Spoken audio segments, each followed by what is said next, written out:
So today I ended up traveling to a new town, and there was a store that I wanted to go to in this town, and that's where I went first.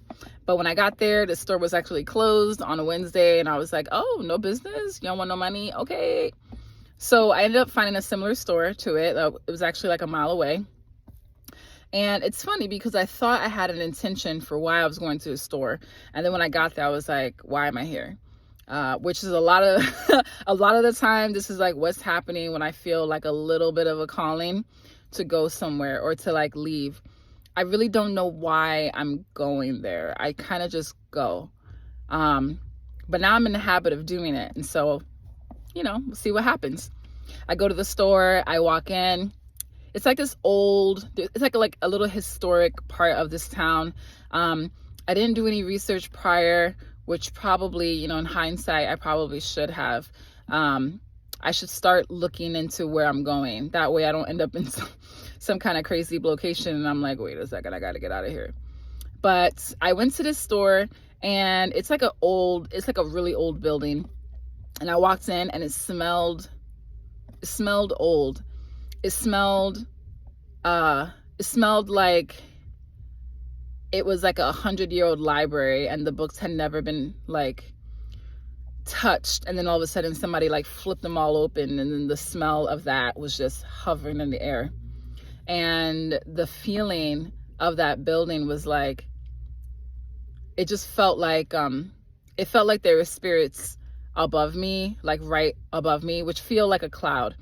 If I had to interpret it, it would feel like a cloud. A cloud is like above you, like right on you, and you can kind of feel it, like physically feel it. And I was kind of walking around. I saw some strange things, but I said, whatever, it is what it is.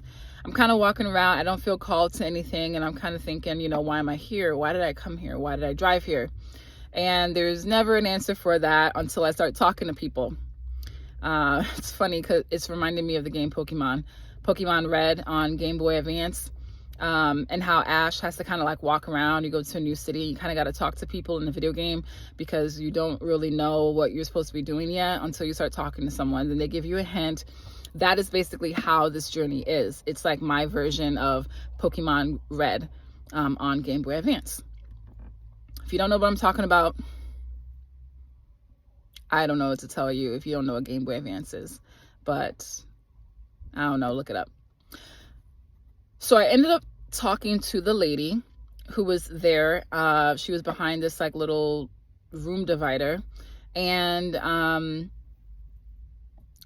just asked her. She was the owner of the store, and I was like, do you want to talk about like what brought you to having a store like this?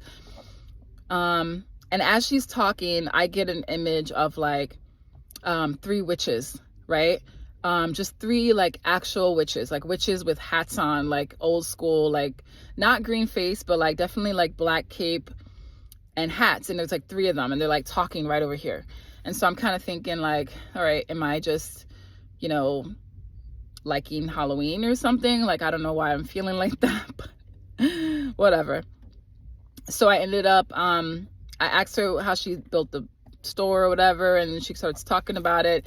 And then I said, I don't know, how you feel about this, but, I think your grandma's here.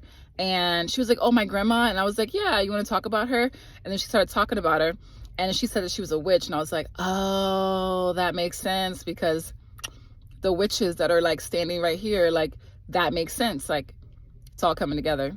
Anyway, I ended up giving her a little bit of information about her grandmother. She asked me a question to ask her, and so I sat there on the floor, did a little meditation, tried to hear what her grandmother might have been telling me, and I passed that information on. But I'm sharing this story because I think it's funny how you don't really know what sometimes you're thinking or why you're thinking it. You don't really know like if it even makes any sense. And sometimes you get a bunch of random objects and thoughts and pictures, and you don't really know how to put them all together. But you gotta like trust your intuition. You have to trust that your guides were giving you this piece of information for a reason. So I don't know. That's my cool little story. I was really happy to help her. She had said, thank you so much for helping me. What I told her ended up aligning with something that she got from some information she got from her therapist a few days ago on Monday. And then it ended up aligning with something that she got from a message she got from a medium a couple of weeks prior. So that was really helpful to me to know that I'm not just telling you a bunch of nonsense. I'm really telling you things that are really coming through, and they're aligning, and they're ringing the gong that you've been maybe not listening to for a while. And so that's my little story for today.